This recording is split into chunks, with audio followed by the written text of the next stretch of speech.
Welcome back to Half the Battle. I'm your host, as always, Daniel Levy, your co-host, Shaq. We're going to be talking UFC Denver, the Korean Zombie versus Yair Rodriguez. And Shaq, it's going down this Saturday. These guys are coming off over a year layoff each, but they're two of the most exciting fighters in the sport today, and now they're going to throw down in a main event classic.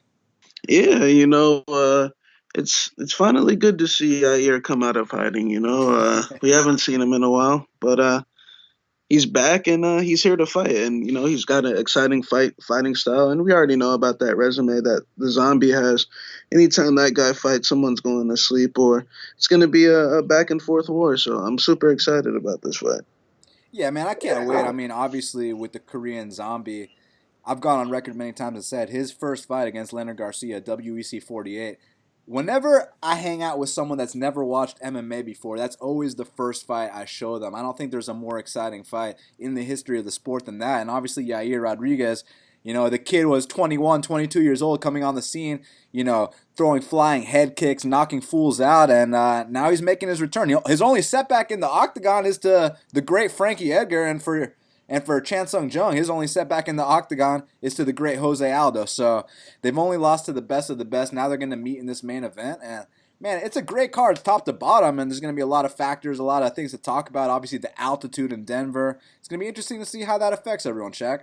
Yeah, it's interesting to see how everyone approached the elevation in Denver. I don't think it's quite like Mexico or other places, but it is a big factor. Yeah, no doubt about it. Well, Shaq, let's get right down to business. Let's do this whole card start to finish, because first up, in the almost extinct flyweight division, we got Mark De La Rosa. He's minus 255, and the comeback on Joby Sanchez is plus 215. Now, Shaq, I was going to say Joby Sanchez back is up against the wall, but honestly, both their backs are up against the wall because, they just cut the flyweight division. The winner doesn't just need a win here. He needs to make a statement. Are you going with the favorite De La Rosa, or do you think Joby Sanchez can get this one done? Yeah, De La Rosa, he had a tough debut fight against Elliott, cut a lot of weight to make that fight happen. And, things didn't go his way. He got dominated, but I like how he bounced back. It showed what type of guy he is. He bounced back in a spot against Elias Garcia. And I mean, he put it on Elias Garcia. He stayed moved forward. He stayed patient, and his counter shots. He turned up in there, man. He was throwing 4 and 5 punch combinations, and he's an aggressive kid, and he's a black belt in jiu-jitsu. And Joby Sanchez, I feel like Joby Sanchez is super experienced. For his age, he has seen a lot in the sport. But at the same time, his game really doesn't possess any threatening tools, man. I feel like he's just a guy that his wins on the contender series were against two young, inexperienced, just unprofessional fighters, man. JP Buys, the kid, he was flailing all over the place, and he's just not in control. And Manny Vasquez had opportunities as well, but those guys were just not poised enough, man. And one thing about Joby is that chin's very questionable. We've seen him get dropped by in a lot of his UFC fights, even dating back to the Teki fight or the Gian Herrera fight.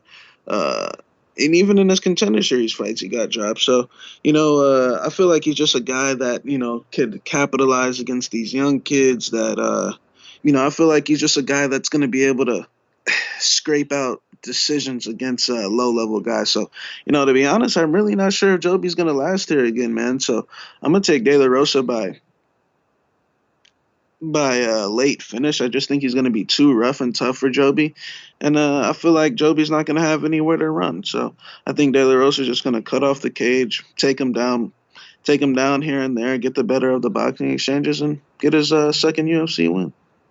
Yeah, we definitely learned a lot about De La Rosa in his last appearance against Elias Garcia, because obviously you watched that debut against Tim Elliott. He's coming in there with love handles, and look, it was a great scrambly back and forth fight until he got caught with a submission. But when he came back, man, you saw the shape he was in against Elias Garcia. You saw the kind of things he was pulling off in there, and obviously the submission defense, the way he was you see he was swinging that dude around when he had that triangle choke, and he basically threw him like it was nothing. So my boy Mark De La Rosa, he's a serious black belt. And look, Joby Sanchez, he's a blue belt. And any blue belts listening to this show, you know what happens when you roll with that black belt. You get choked out. So I really think that a guy like Joby Sanchez, it's not because it's a blue belt versus a black belt, because we've seen blue belts tap out black belts before. Remember when Kevin Burns tapped out my boy Honju Ka? That was a blue belt versus a black belt. But the reason I bring that up is because Joby Sanchez gives up his back every single fight. And I'm not just talking about his first UFC stint, Shaq. What about on Contender Series versus that jobber JP Buys? What about on Contender Series versus Manny Vasquez? And then, those guys couldn't last. They weren't ready, like you said. So he won the decisions. He makes his UFC return against Roberto Sanchez, who's actually a black belt. He gave up his back like he always does, and he got choked out, 2 seconds later. So that's what happens when he steps up, and he's stepping up here against Mark De La Rosa. I think he's going to get his back taken. I think he's going to get choked out. As far as the stand-up's concerned, Joby tries to do the poor man's version of Dominic Cruz. He likes to bounce around. He likes to point, but his chin is soft, man. I mean, obviously the Gene Herrera knockout, it's funny. Gene Herrera looked like shit every single UFC fight except when he fought Joby Sanchez. Manny Vasquez dropped him. JP Buys was teeing off on him. Don't be surprised when Mark De La Rosa's power is too much for Joby Sanchez on the feet, and obviously on the ground it's a mismatch. I got Mark De La Rosa via rear naked choke submission. Also in the flyweight division, we got Eric Shelton. He's minus 115, and Joseph Morales is minus 105. You think Showtime Shelton is finally going to get another UFC win, or you think it's going to be 1-4, man? Yeah, I feel like with Shelton, he was always a guy that people put a tab on for whatever reason, as a guy that was going to be a future contender. But, I feel like that ship is definitely sailed at this point. He's fought some tough guys. I mean, Pantoja, Alex Perez. So, I mean, he's had, and Jared Brooks. So he's had some tough luck. But, it is what it is. Those are the fights he was in, and those were the fights that he had to win, and he didn't do that. His only wins over a complete can and Janelle Lauza. Shelton's one of those guys where there's always either some excuse from the fan side, or I feel like he's got all the athletic tools. It's just you can't make an excuse for every little thing, man. But as far as in comparison to Joseph Morales, Morales seems like he's a jiu-jitsu black belt, but he seems definitely lacking in the athleticism department in comparison to Shelton, and in the power department, the speed department. He just seems like he's a tough, young, scrappy kid that is coming off a life-changing beating to my boy Dice Dugueja. So, I feel like this is going to be a very close fight. I feel like Shelton, he is training at ATT now, so we'll see. We'll see if he improves a lot. But he just strikes me as the type of guy that no matter who he's in there with, if he's on the winning side, it's going to be a close fight. It's going to be a split decision type of fight. I don't feel like this guy can execute at the point to really pull away in a spot like this. So I'm going to take Eric Shelton by close decision. But, I feel like this fight could go either way. Yeah, I think the reason Eric Shelton got that reputation and, people were talking all about his potential is because on The Ultimate Fighter, he was one of the last picked guys, and then he went out there and he upset, I believe, the number 2 or number 3 ranked seed, Yoni Sherbatov. So after that, everyone was automatically like, oh, this kid Eric Shelton, this and that. I think he had a close fight with Tim Elliott. But look, I want to say it hasn't translated in the UFC, but all his losses have been close. It's just that eventually there comes a time. Look, my boy Jordan Rinaldi, he got past that hump last week. He had to dig deep. I know it was an easy one-way traffic fight, but look, sometimes guys fuck it up in that third round. Jordan Rinaldi didn't. So it comes down to Eric Shelton staying focused, staying poised, and executing a game plan out there. And when Joseph Morales trains at Alpha Male, look, his only loss is to the number 1 contender, Davison Figueiredo. I guess he's not the number 1 contender anymore because he's moving up to bantamweight, but, former number 1 contender, even though he never fought for a title, right, Shaq? But, I think losing to a guy like that, there's no shame in that. He even extended the fight to the third round. He lasted longer than my boy John Moraga did. So he's been training with Alpha Male. I think Eric Shelton's actually better everywhere. It's just I can't trust Eric Shelton to go out there and win a fight. So for that reason, I'm actually going to pick Joseph Morales here. Now, next up in the lightweight division, we got Devante Smith. He's minus 230. The comeback on Julian Erosa is plus 190. You going with the power puncher Smith, or are you going with the point fighter Erosa? Yeah, Devante Smith seems like a real strong, athletic, improving fighter. I know he does have that one, embarrassing loss on his record. I mean, yeah, definitely got that loss to John Gunther on the local scene. You know, uh, John Gunther gutted it out, man. Props to him. But Smith, he's just super athletic and he's very green, man. He's still in the early stages of his career. He's training at Factory X, so his game's going to be improving at a rapid rate. Um, as far as Erosa, props to Erosa, man. He had a rough go in his first day in the UFC, but he put his head down and he earned his way back, man. And Erosa's a solid fighter. The only thing with Erosa is that chin, man. You never know when that thing's gonna get shut off. But I mean, as a fighter, man, the guy knows how to point well. He knows how to mix it up. He's very experienced. He's got 27 fights. So I feel like this fight could be lined a little bit closer. You got the big, strong, athletic kid versus the smarter, more witty, more experienced guy. So it's gonna be a tough fight. I'm gonna say Devonte Smith lands the harder shots throughout the 3 rounds, but I think it's gonna be a great fight. I think both guys are gonna get clipped hard. I feel like both guys. I feel like trouble will present itself for both guys. It's gonna be a good chess match, but I think Smith will land the harder shots for 3 rounds.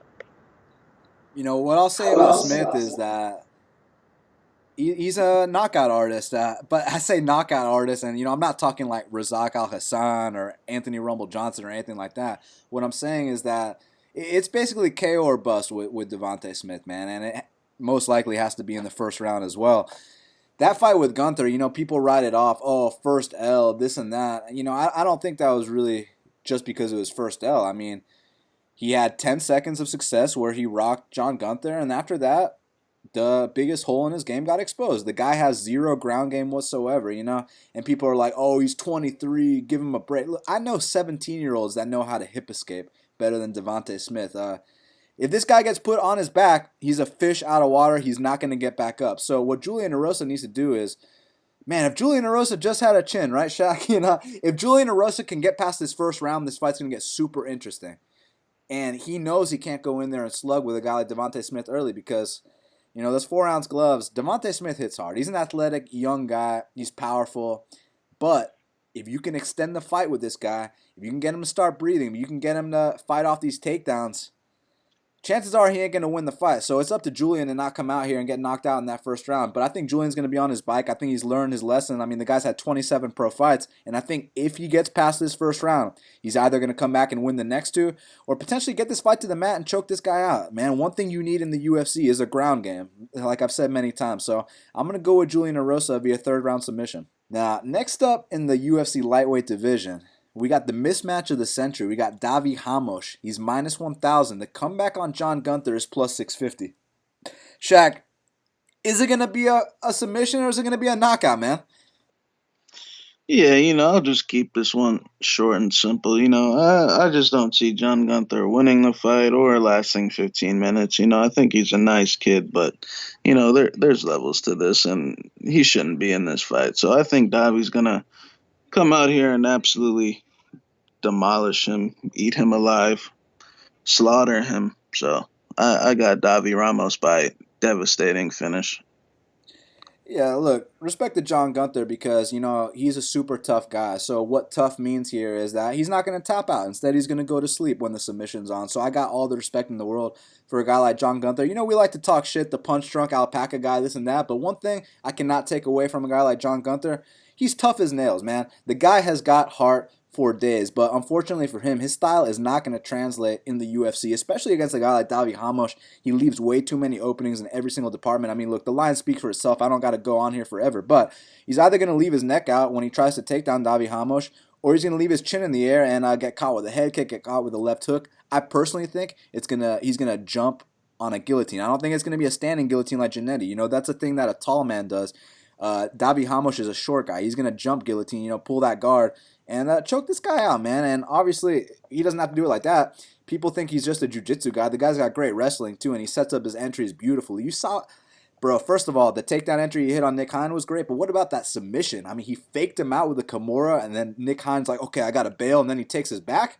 I was like, we don't see jiu-jitsu like that often. The takedown he hit on Chris Gritzmacher before he tapped him out, it's just it's truly something to behold. It's a beautiful thing to watch, and I can't wait to see Davi Ramos come out here and put on an absolute clinic and a first round finish.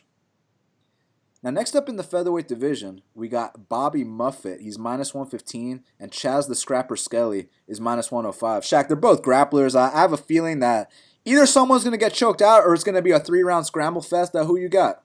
Yeah, Chaz definitely has the edge in the experience factor.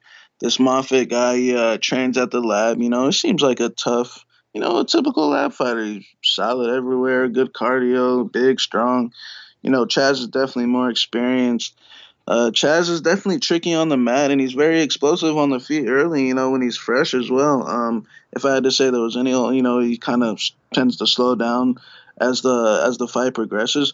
But this Moffat guy really hasn't seen the guy he fought in Contender Series. I mean, no offense to that guy, but that guy is kind of a snowflake. But I definitely have my concerns on both sides about this fight. But I'll take Chaz Skelly by close decision. Yeah, it's going to be a good fight just for the sole fact that they're both grapplers. And not only that, Bobby Muffet's the kind of guy that he's going to initiate the takedown right away. That has all the ingredients for either a submission of the night or fight of the night because when you scramble with a guy like Chas Skelly, it's going to get super exciting. But what I think is going to happen is that, look, this kid Bobby Muffet, he's got a bright future, trains out of a great camp, but he's going to leave his neck out there, and I think he's going to get Darce choked. So I'm going to go with Chas Skelly. And I believe if he submits his opponent this weekend that he will break the record for most submissions in UFC featherweight history, so I think Chaz the Scrapper Skelly gets the submission win here. Women's division. We got Ashley Yoder. She's minus 155. The comeback on Amanda Cooper is plus 135. Now, I know Amanda Cooper gets choked out every other fight, but Ashley Yoder's 0-3 in the UFC, and she's a minus 155 favorite, so which way are you going? Yeah, this is a good fight. Ashley Yoder, like you said, hasn't won a fight, but I mean, she looked pretty good her last fight against Mackenzie Dern, and Amanda Cooper. She's finally making her return from that disastrous weekend in Brazil when Mackenzie missed weight by 8.5 pounds, and I mean, props to her for fighting anyways. She's a tough girl. I feel like this fight's pretty much even, across the board in terms of just performance levels. But, what I think the difference is here, I'm not saying Amanda Cooper has the best fight IQ, but I feel like Ashley Yoder's fight IQ is just horrid, man. And her fight against Justin Keach, the fight's, 1-1. It's very close. And she pulls guard in the third round, in a fight that she could have won, And then her second fight against Angela Hill, like, you get these takedowns and then, she's hopping right around to the back, not setting anything up, and then she'll fall to her back and, lose the rounds.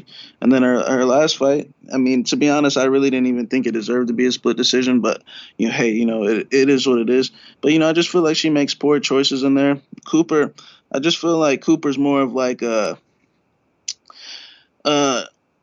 guess we'd call her a boxer, but it's kind of more like panic boxing. But like, I just feel like Cooper is gonna slightly want it more in there. I feel like it's gonna be fairly even. I feel like that Yoder is probably a little better at jiu-jitsu, but I feel like she goes for these low percentage arm bars that aren't gonna work, and I feel like she might threaten her here and there, but I just feel like Amanda Cooper's gonna slightly edge this one out on points. I feel like it's probably gonna be back and forth, one of those typical close strawweight female fights. But I see Amanda Cooper squeaking out a split decision just because she made the smarter decisions, and she and Yoder went for all these low percentage subs. So I'll take Amanda Cooper. Dude, it's actually one of the toughest fights for me to call on the entire card because obviously with Amanda Cooper, it seems like most of the times when she hits the mat, she gets tapped out fairly quickly after. But then again, you look at the level of competition she's been fighting. Mackenzie Dern, Tatiana Suarez, Cynthia Calvillo, all these chicks are ground specialists. So it makes sense to an extent. And you could also a little bit call Ashley Yoder a ground specialist just because that's what she gravitates towards. But it doesn't seem like she has that killer instinct. And I actually don't think that she's going to be able to finish this fight. So, man, I actually agree with you. I'm going to go with Amanda Cooper via split decision. Now, next up in the lightweight division, we got Luis Violent Bob Ross Pena. He's minus 170, and Mike Trizano is plus 150. Now, Shaq, huge line movement came in on Mike Trizano. Which way you going? Yeah, it's going to be a good fight. Trizano has more of the Tiger Showman point style.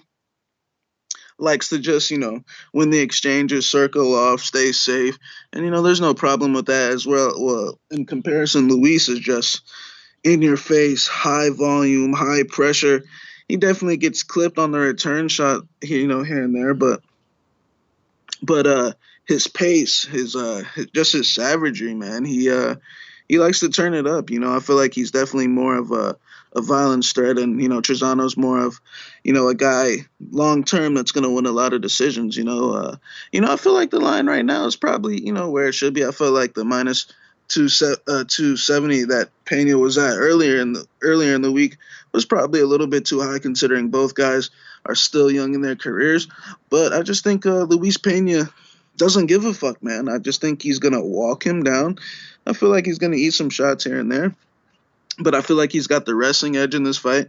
I feel like he's got the tenacity, edge in this fight. I feel like he's just gonna walk him down, touch Trizano up, really put pressure on Trizano, make Trizano, come out of that safe mode that he likes to fight in. I mean, this guy, did get taken down by Gunther. He did let Gunther survive all 3 rounds. So, I think Luis Pena is gonna win this by, 30-27 on 2 cards and a 29-28. But I wouldn't be shocked if he finished him either. Yeah, I think these were the two best guys on that season of The Ultimate Fighter, and they both got very different styles. They're both kind of tall for the weight class. Luis Pena 6'3", Mike Trizano 5'11". Mike Trizano, he's really got that point fighting style. He does train at Tiger Schulman. Obviously, he's Shane Burgos' main sparring partner, but unlike Shane Burgos, Mike Trizano doesn't really have that power in his hands, man. But he's super content to go out there and win the decision. You saw that fight with Gunther, and he didn't take any unnecessary risks. He just picked the guy apart for 3 rounds. I think he might have given up one of the rounds to him via takedowns, which is kind of embarrassing, but the guy is good at winning decisions. With Luis Pena, it's interesting because he was actually a state champion wrestler in high school, but then you see his UFC debut and he was getting taken down twice in a row by a can. I know those leg lock guys have that early explosion, but I didn't like how he was getting taken down like that, but at least he reversed the position, ended up finishing the fight. He is training with Habib Nurmagomedov and Islam Makhachev, so surely that part of his game is improving. But man, he's got a nice little range game going. He'll definitely throw the volume on you. You start to slow down on a guy like Luis Pena, he will tee off on you. And Trizano is content to do the points battle all day. I think that Trizano is going to land a couple takedowns in this fight. I think he's going to land a couple shots, but I think the more meaningful shots will be landed by Luis Pena. And I'm going to go with Pena via 3-round decision here. Now, next up in the women's division, we got the newcomer, Maycee Barber. She's minus 425. The comeback on Hannah Cifers is plus 340. Shaq, I don't know if you heard that interview with Hannah Cifers, but it was bad to the point where they disabled the comments in it because this girl literally looks like she's scared for her life. Yeah, I think Maycee Barber, the hype train will continue, man. I'm not going to sit here and say she's a future this or future that, but I feel like for her age, man, she's got some skills, man. She can definitely kick, and I definitely expect to see a much better version off of the Jamie Colleen fight, man. I think she's very aggressive, you know, focused, and she just lands a high volume of kicks, man. And she can kick, so I think she's gonna come out here, do her thing, touch this girl up with the kicks, and just beat her everywhere, wrestling, clinch, and she'll stay undefeated, and she can act like she's gonna be the youngest champion still. It's so funny because when I saw that episode of Dana White Tuesday Night Contender, she's talking about being the youngest champion. And this, I was like, wow, I thought she was like the Catch Me Outside girl for a second, but then she went out there. She beat up Jamie Colleen. Jamie Colleen's a girl that knocked out Danielle Taylor out cold. So much respect to Maycee Barber for getting that win. I think that they called Hannah Cifers for a reason, man. I think that they want to get their big prospect a win here. And Hannah Cifers just come in, take this L real quick. I think it's probably going to be a second or third round stoppage for Maycee Barber, if not a very dominant decision. Now, next up in the lightweight division, this is a very intriguing matchup, Shaq. Almost a crossroads fight. We got Beneil, Dariush. He's minus 150.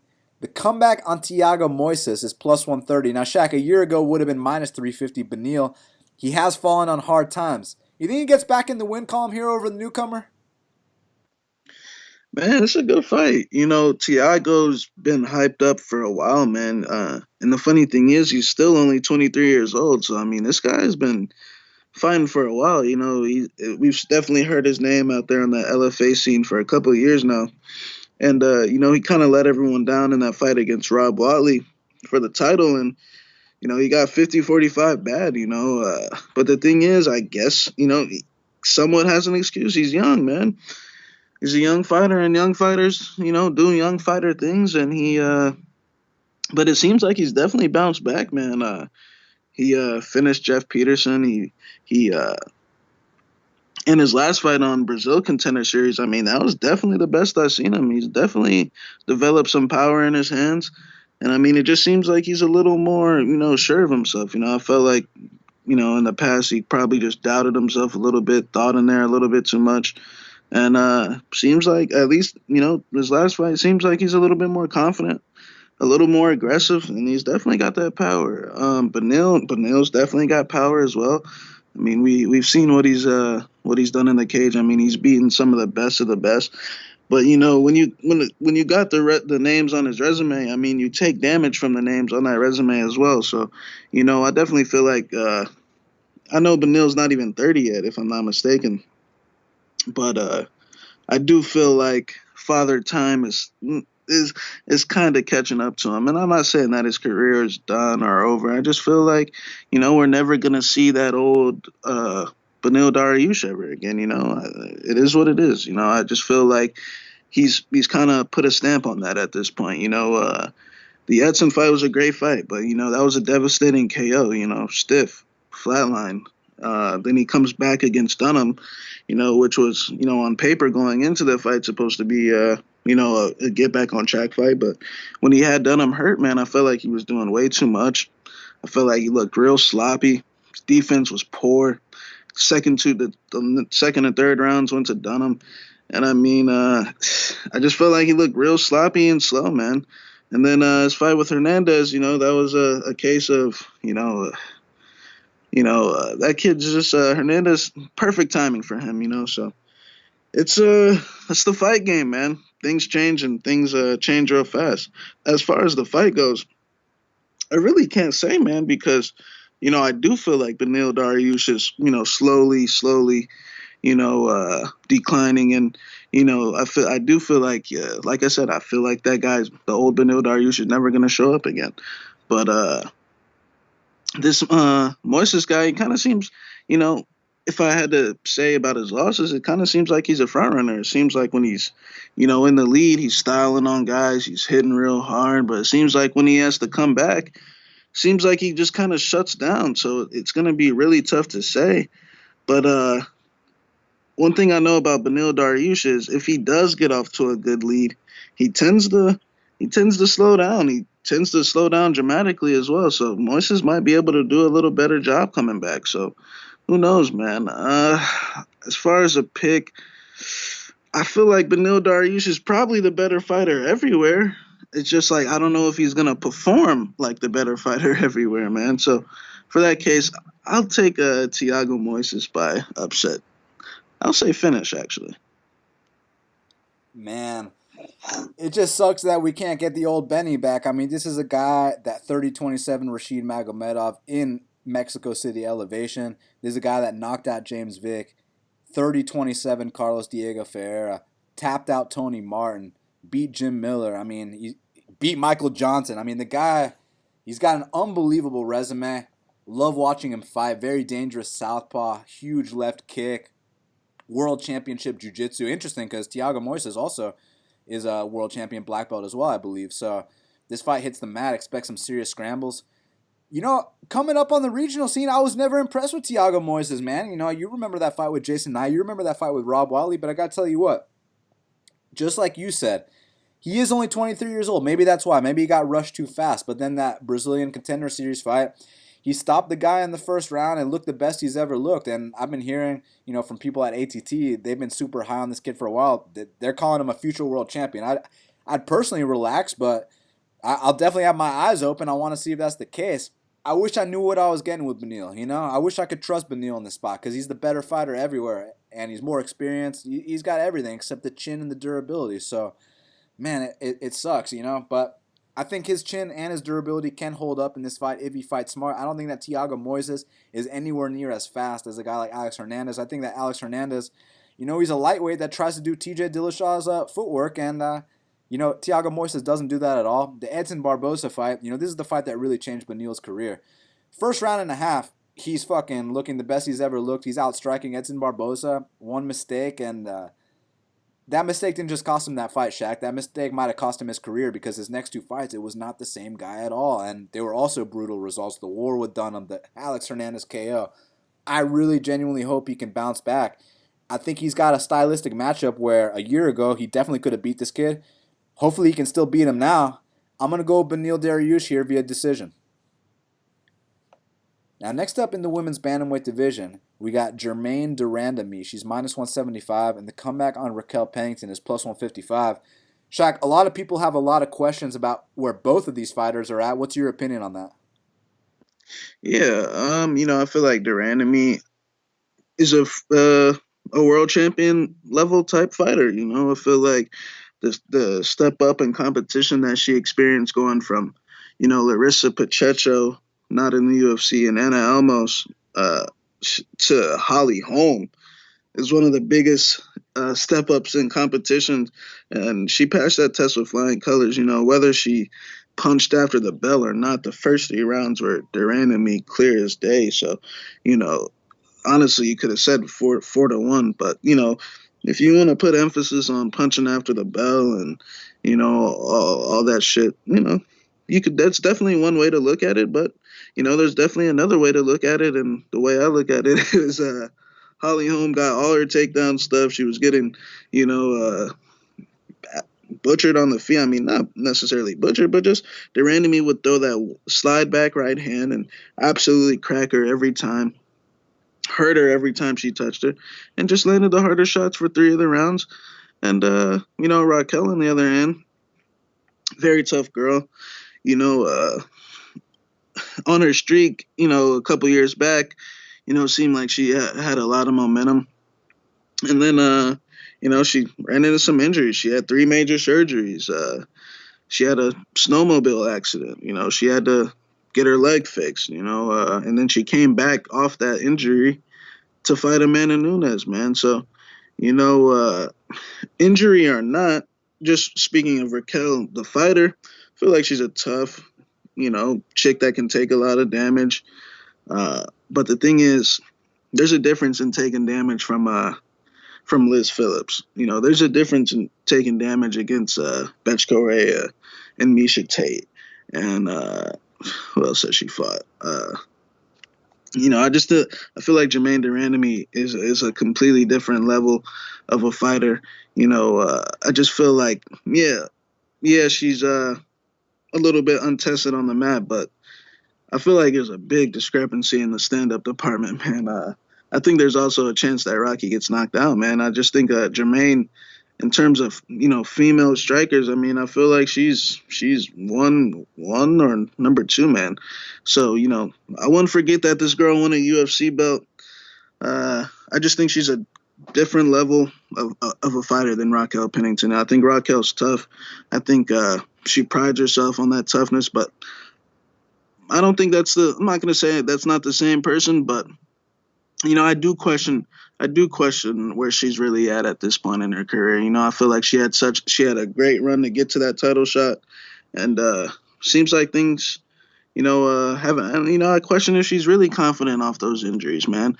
I think Germaine, with all this time off, I feel like we're gonna see a much better version.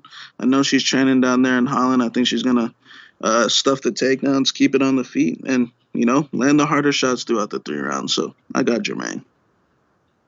Yeah, obviously on the feet, it's a total mismatch. Racquel's too slow for Germaine Randamie. The question is what happens if Racquel does try to go with a grappling attack here. But interestingly enough, you go back and you watch Raquel's fights, and that's not really who she is, Shaq. She's a striker, man. She likes to go out there and box. She likes to test her stand up against everyone she fights. And obviously, she took down Amanda Nunes, but it wasn't until the second round that she initiated the takedown, and she had to take a serious beatdown before that happened. And look, it was a upper body takedown, and it was a very strong takedown, but then she got right back up to her feet immediately after. So it's not like she tried to work when she got her to the mat. And I've noticed that a lot of her shots are very slow. And, for Germaine Randamie, you go back and you watch her career starting with Strikeforce, she used to be the chick that had no takedown defense. She was just a striker, and you take her down, she's a fish out of water off her back. But then you watch the evolution, and it seems like she's getting better every single fight. From the girl that fought in Strikeforce that got taken down with every takedown attempt to the woman that fought in a UFC world title fight versus Holly Holm and stuffed 8 out of 8 takedowns deep into the 5th round when they're both gassed out. That shows me day and night improvement, Shaq. That shows me awareness. That shows me a UFC championship caliber fighter. And people can cry about the punches after the bell. I mean, this shit's about winning and losing, man. If you're betting on fights and, picking winners and this and that, who gives a fuck, man? Cheat to win, right? So, that if you pick her, she's going to cheat to win. You just got to hope she doesn't get DQ'd, right? So, I think she will stuff the takedowns of Racquel. Maybe she can get off on such a lead to where if Racquel does get a takedown in that 3rd round, it won't really cost Germaine that many points. So, I either see a late TKO or a unanimous decision for Germaine de Randamie. Co-main event of the evening. Platinum Mike Perry is minus 200. The comeback on Donald Cowboy Cerrone is plus 170. Now, Shaq, it's interesting because historically speaking, whenever Donald Cowboy Cerrone fights a non-top 5 guy, he goes out there and he styles on them. He's fighting a non-top 5 guy here, but he's also lost 4 of his last 5. Is this still the same Donald Cerrone that if you're not a top 5 guy, he's about to beat your ass? It's a intriguing dilemma. I feel like Perry, man, I feel like he is a walking punching bag. I feel like he's got a couple good things going for him. His mindset. I feel like his pressure and his power, of course. He's got a lot of knockouts on his record. But defensively, and just, I feel like he's very predictable. He walks in the same way every single time. But, it's slight improvement here and there. But then again, at times, it's real sloppy, man. But he gets away with a lot of it, man. His chin holds up. He's got a good chin. And, people, say he's got bad cardio. I kind of disagree. I kind of think he's got good cardio. But just the way he approaches it, man, I definitely don't see that style lasting forever. He's slowly, that's slowly showing to be true, man. The Max Griffin fight, he looked real slow and ugly in that fight. But, I actually think he's got decent wrestling. I think he's got decent jiu-jitsu. I feel like he's decent everywhere, His strength is definitely that power. And Cerrone, we know what Cerrone's got, man.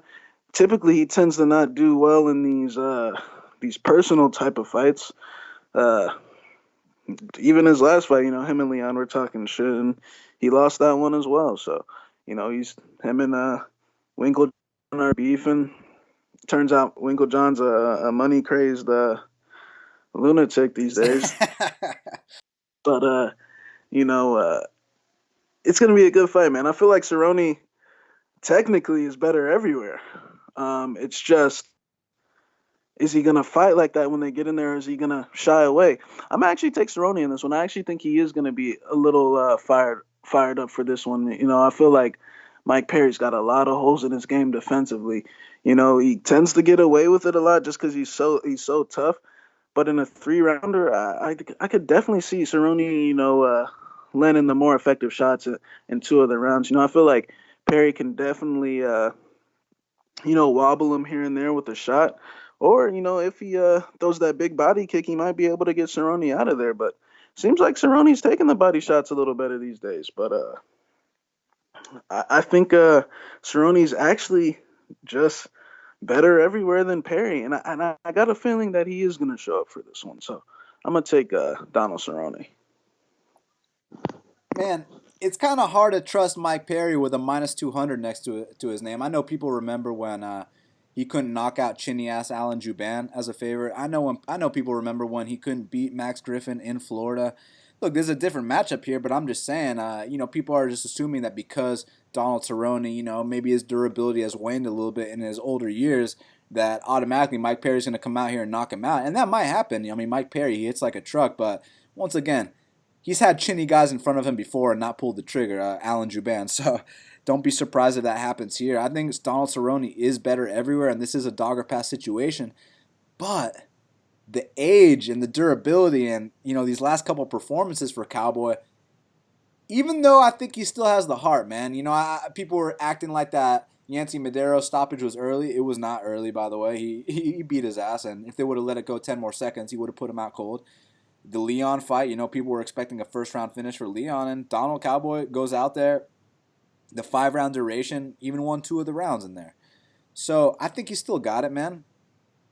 It's just that, is Platinum Perry's power too much? Because sometimes it doesn't matter if you still got it. You get hit on the chin with a guy with that kind of power, and he can put you away.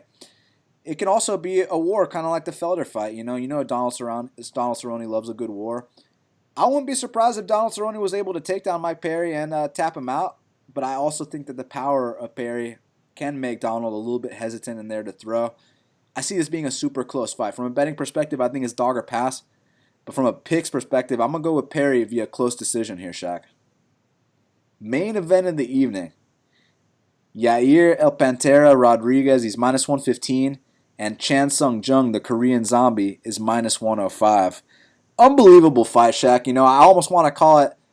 I almost feel like it has that old school WEC feel to it, even though Yair Rodriguez was never in the WEC, but just because anytime the Korean zombie fights, it just has you just know it's going to be something super memorable and something super exciting. And the 2 times he did fight in the WEC, interestingly enough, he went 0-2, but they were both, one of them was fight of the year, the other one was knockout of the year. So anytime Chan Sung Jung fights, and then you saw what he did inside the octagon, man, sets the record for the fastest knockout in featherweight history against Mark Hominick. Has the fight of the year with Dustin Poirier. Only twister in UFC history against Leonard Garcia the first time. And obviously, the fight with Jose Aldo. Jose went out there, won the first 2 rounds. Looked like Chan Sung Jung was starting to get off in that 3rd round. And then he had the unfortunate injury in the 4th. Comes back after a 3-year layoff, knocks out Dennis Bermudez in the very first round. So, man, Yair's also coming off a layoff. Which way you going? Yeah, it's a good fight. I feel like Yair Rodriguez is the more athletic guy. He's got the flashy kicks. He kicks real hard. He physically, he can do just about anything in that cage. But it's been a while since we've seen him, and it ain't just injuries he's been on. He's coming off a hellacious ass beating at the hands of Frankie Edgar. And when you got the type of things they were telling Yair at the time, future world champion this, future world champion that, and to go out there and have the fight go out there like that, where your eye gets swelled shut, and then you got to have your concerns about what transpired after that, where the UFC was gonna cut him, and allegedly Dana White's saying he's turning down fights with Lamas, and Yair says that's not true, but Dana, Dana sometimes gets a little emotional, but he said he's turning down fights with Lamas, and there's a B thing, and it's interesting. Maybe he just wanted a better fight, And Zombie, on the other hand, this is what Zombie tends to do. He likes to, not fight every so often, but when he does fight, man, don't sleep on this guy. This guy's very crafty. His pressure's really good. His chin's really good. I know he got knocked out by my boy George Root, but that chin is definitely can take a shot. And with Yair's style, Yair likes to throw a lot of kicks, and when he throws those kicks, his hands drop down a lot, man. And I feel like Yair's boxing is just slightly under Zombie's level as well. I feel like it's going to be a case of early. I do feel like Yair might get off to a good start with the kicks. I feel like he might blast them with a couple kicks, but I feel like eventually with all that kicking, he's going to slow down. The second, the fight hits about the 3rd, those late stages, And I feel like once his kicking shuts down, he's going to have to box. He's going to have to fight Zombie's type type of fight. And when you got to fight Zombie's type of fight, that's when he beats your ass. So, I feel like Yair's going to probably win the first round, maybe even the second. But I feel like, that's this layoff. I feel like Zombie's used to this type of layoff, but I feel like the longer this goes, that kicking will slow down. I feel like he will slow down. And I feel like once Zombie gets on the inside, I feel like we're going to see a big difference in, experience in those later rounds. And, I feel like Zombie's going to get a late TKO here. Yeah, for all the people criticizing Yair Rodriguez for taking this fight and turning down Zabit, I completely understand where he's coming from. Let me ask you something. Who's ranked higher, Korean Zombie or Zabit? Korean Zombie. Who's got the bigger name, Korean Zombie or Zabit? Korean Zombie. Which fight was a main event and which fight was first fight of the main card? Korean Zombie was a main event and Zabit was first fight of the main card. What pays more, first fight of the main card or main event? Main event. So if I'm Yair's manager, he did the right call taking this fight. More money, more exposure, bigger name. What else is there to say? He took the right fight. That being said, I still think it's a tough stylistic matchup. Obviously, you got to give the kicking advantage to Yair all day. He's one of the best kickers in the UFC in terms of he can do things that other people can't do, man. He's really acrobatic. He's really athletic. At one point, I was kind of trying to act like he was a once-in-a-lifetime athlete just because we've never seen anything like that before. But in the UFC, you got to be super well-rounded. Not that this kid isn't, because he is. But, I mean, you saw what happened when he can't get back up when someone's on top of him. But the area that I think that the Korean Zombie has an edge here is actually in the boxing and jiu-jitsu, Shaq. I feel like he's going to crowd Yair, and Yair's going to be throwing his kicks. And look, if Yair lands chin to chin, we've seen it before. George Roop knocked out the Korean Zombie. It can happen again. But I see that as Yair's path to victory. I don't see Yair getting a submission. I don't see him dropping Chan Sung Jung with punches. I think it has to be a shin to chin, a heel to chin, heel to temple, whatever. He just has to knock him out with a kick of some sort.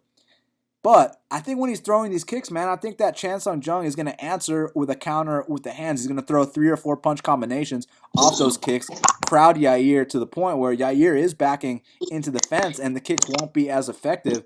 And from there, obviously I see it being back and forth. I see there being scrambles. I see this being a crazy fight. I just think that Chan Sung Jung is more polished and well-rounded and experienced. And if he doesn't go down to a head kick, I see him winning this fight. So I'm going to say Chan Sung Jung via unanimous decision here in Denver, Colorado. Well, Shaq, now we got to hit up Big Marley for the Big Marley Minute. And joining us now on the Big Marley Minute is Big Marley himself. Kyle, what's going on? Hey, not much, man. Coming off another nice week. Ready to keep this ball on the roll. Let's get some more wins. I'm glad we got this long string of fights going. Yeah, my boy Kyle Marley. You've been killing it lately. Last 2 weeks, very, very impressive work. So let's just keep that momentum going here at UFC Denver. Obviously, got the elevation, the altitude, but more importantly, got some very exciting fights because the Korean Zombie and Yair Rodriguez are both making their returns. They're facing each other. It just has the makings of an all-time classic. Which way you leaning? I'm going back and forth on this one a few times, so I'm not really sure. Right now, I'm leaning Yair just because he's the underdog. But I think this is a stack in cash kind of fight. Just play them both, take the win, and then that way you don't have to worry about who actually does win it. You already have it in your lineup. I think we should get over 100 total points here with 5 rounds. So I'm just going to do it that way, play them both, and then in tournaments I'll pretty much go even. I'm thinking Jung and Yair pretty much 50-50, maybe like 40-40, and then fade 20%. But this is a fight I just don't have a strong read on, so I want to get my investments in both sides. But they're right there in the mid-range of the pricing, so I have a hard time seeing it not on the winning lineup. So I just want to have both guys, and then I want to hit my other 5 spots, and maybe I can win a tournament that way. But I'll pick Yair because he's the dog, but that could change.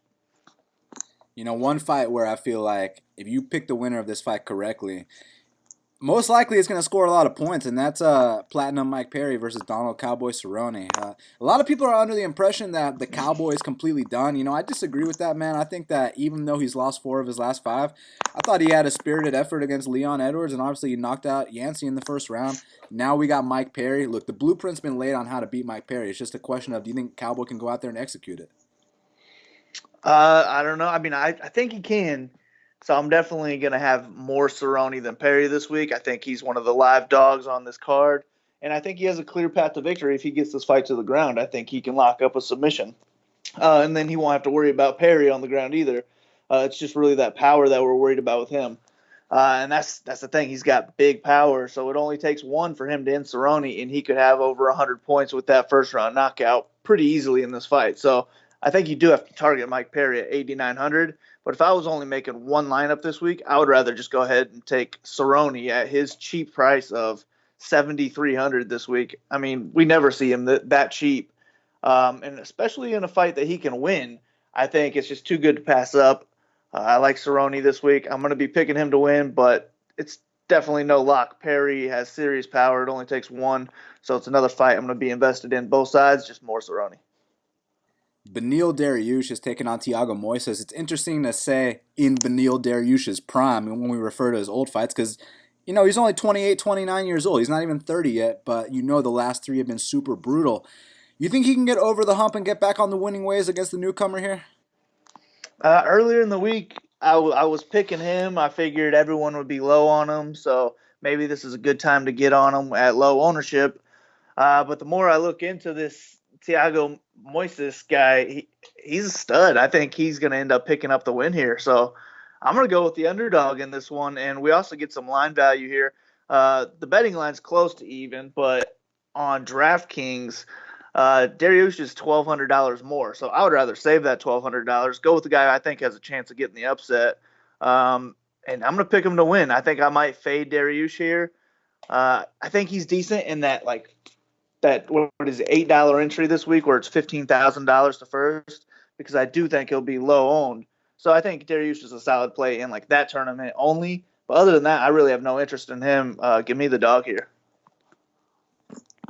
So Luis Pena, now this is interesting, Kyle, because I recall him being minus 370 a couple days ago. Now he's minus 185. So heavy actions come in on Mike Trizano. I got to know, man, you think it's warranted? I did think the line was too wide before, and I was looking at Trizano thinking that this is a good spot to get a cheap guy, 6,900 on DraftKings. No one's going to be on him. And then we have this line movement come in, and now he's probably going to be pretty chalky because of it. So I don't like him as much anymore, honestly, if he's going to be chalky. So I don't know what to do with this fight yet. That line movement's really throwing me off. I think he's really too good of a play. He's the best value on the card now at 6,900, so you definitely can't fade him, in my opinion. But at higher ownership, he's just not as good of a play because you're not being sneaky anymore. So I think if we can be sneaky with Pena now, if he's going to be low owned because of it, maybe he's a good tournament play. So I don't know. It's kind of switched my whole thoughts on this whole thing. I was liking Trizano more, but now with this line movement, I'd rather go ahead and take Pena at lower ownership. So that's what I would really like to know, just who's going to be lower owned. That's who I want. And speaking of who's going to be lower owned, we got to pick them between Skelly and Bobby Moffett. I mean, dude, I think they're going to have a lot of scrambles. It's going to be intense. Someone could get submitted. Who are you favoring? Yeah, dude, this is super close. I mean, it's who's the better grinder. That's what it's going to come down to. What I'm worried about is this fight spending a lot of time against the cage. When that's happening, there are no points being scored because you're not getting significant strikes. When you're holding the guy against the cage, those just don't even count because they're not at distance. And then if you're against the cage, you're not getting takedown points either. So I think we might be suffering in different times in this fight because of that. But it will eventually hit the ground, and whoever's getting that top control is going to win the fight. So I'm going to go ahead and lean Moffett, but it's just I can't be super confident in that because it's such a clash of styles here. Both guys are going to be looking to do the same thing. But with Moffett, we get a $600 discount on DraftKings. The line is basically even, so I'll go ahead and take that value there. Give me Bobby here. I hope you're wrong on that one specifically, just because Chaz is a friend of the show. But may the best man win, right, Kyle? And speaking of the best man winning, we got Davi Ramos taking on John Gunther. Listen, man, I already told you this before. If John Gunther lasts these 15 minutes with Davi Ramos, I will personally tip my cap to him. You think it's going to be a submission or a knockout for Ramos? I'm going to lean towards submission, but it's going to be early. That's all I think. So it's Ramos or nothing here because it's such a bad matchup for Gunther. I mean, what he's good at is just a bad thing to do in this fight. You don't want to go to the ground with Ramos because he's going to be so much better down there, and you're not going to be able to grind him out for 15 minutes with that high endurance. So I think it's going to be a first round finish, but we're paying for it at 9,500.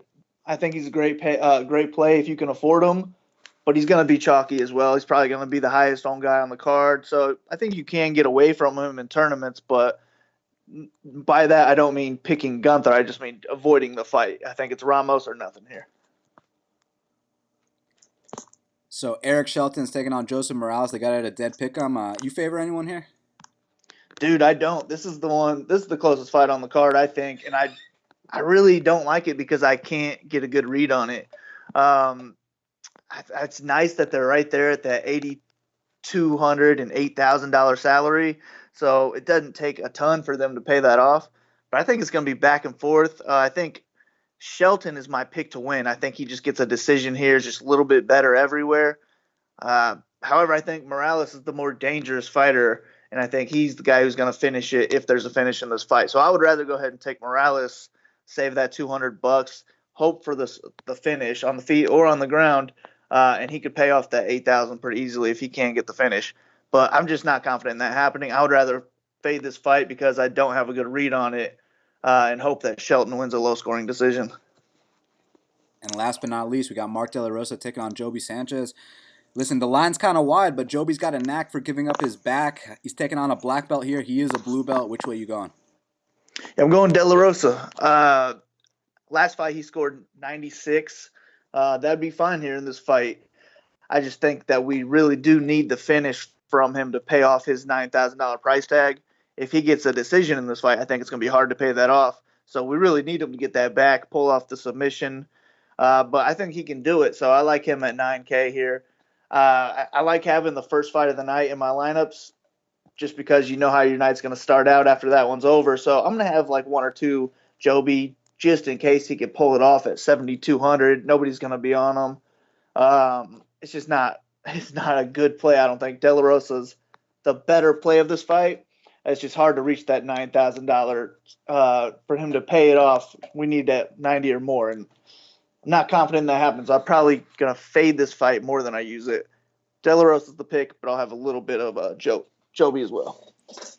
You think? I mean, how would you picture Joby getting it done if he was to win this fight? I think he'd have to get on top and get a submission of his own. I don't see him getting takedowns for like 3 fights. So I think for him to get on top, he's going to need to finish it to get the win. And if he can do that at 7,200, he's going to probably be on the winning lineup. I just don't think it's likely. It's just I love having the first fight in general because if I have Joby, I don't know, even in one lineup and he goes out there and wins and I see that he's under 10% owned, at least that one lineup's got a shot to win the night as long as I can hit on those 5 other spots. And I already paid down at 7,200, so those other 5 spots are going to be better fighters. So that's really my only thinking with Joby. I think De La Rosa is going to be the better fighter everywhere, though. And I do see him pulling off the submission. We just need it to be early for that 9K salary. Well, Kyle, that's why you are the DraftKings guy for half the battles going down this Saturday in Denver, Colorado. The fans can follow you at Big Marley 3. Kyle, any message for them? Yeah, just follow me on Twitter. Got my write-up. I'm working on it now. I'll have it posted later tonight. $7.99. Let's get it. And that's why Big Marley is the DraftKings guy for half the battle. Well, Shaq, now we got to talk about the fight to watch and the fighter to watch. So what is the fight to watch for UFC Denver? My fight to watch is going to be Germaine Randamie, Racquel Pennington. You know, I feel like it's kind of a crossroads fight. You know, I feel like this fight's going to determine where both girls go in their careers moving forward. And, you know, stylistically, I feel like it's a good fight. So, you know, that's my fight to watch. Yeah, it's such an interesting fight. Obviously, with Racquel Pennington, you know, she's kind of like the original Darren Elkins of the women's division. You start to slow down on her, she'll put it on you. And Germaine gets criticized for not fighting that often, but historically speaking, throughout her UFC career, she's only fought once a year. So this is nothing new for her. So I'm very intrigued to see what happens in that one. But for me, man, the fight to watch, obviously we can go with Cerrone versus Perry. I'm going to go with Beneil Dariush versus Thiago Moises. I feel like this fight should have a lot of eyes on it. I want to know exactly where Beneil Dariush is right now in the UFC lightweight division, and I want to see if I can scout the potential and the ceiling for a guy like Thiago Moises. I've been hearing about him for years. So for that reason, Shaq, Beneil versus Thiago Moises is my fight to watch. Well, Shaq, who is your fighter to watch for UFC Denver? My fighter to watch is going to be Luis Pena. You know, I know he's really young in his career, but I feel like with the right type of marketing, you know, and a win, of course, I feel like, you know, this is someone they can get behind. You know, he's got an interesting story and he's got an exciting fighting style. So, you know, if he gets this win, he'll prove that, you know, the winner of this fight will prove, if he does win this fight, that, you know, he'll prove he should have been the winner of that season. And I feel like he's a very marketable guy. So, Luis Pena. Yeah, for sure. And my fighter to watch, look, he's the biggest favorite on the card. I'm going to go with Davi Ramos. If you want to call your friends and tell them, besides the main event and besides Cerrone and Perry, if you want to see a brutal beatdown, if you want to see a beautiful display of jiu-jitsu, if you want to see a potential head kick KO, check out Davi Ramos versus John Gunther. Davi Ramos is my fighter to watch for UFC Denver. Well, Shaq, it's going down this Saturday, UFC Denver, the Korean Zombie versus Yair Rodriguez, Platinum Mike Perry versus Donald Cowboy Cerrone. Lots of great fights on this card. The fans can follow you at MMA Genius 05. They can follow me at Best Fight Picks, our Instagram, Best Fight Picks Official. Make sure you subscribe to Half the Battle on iTunes, SoundCloud, YouTube, and Stitcher. And until the next time, let's cash these bets.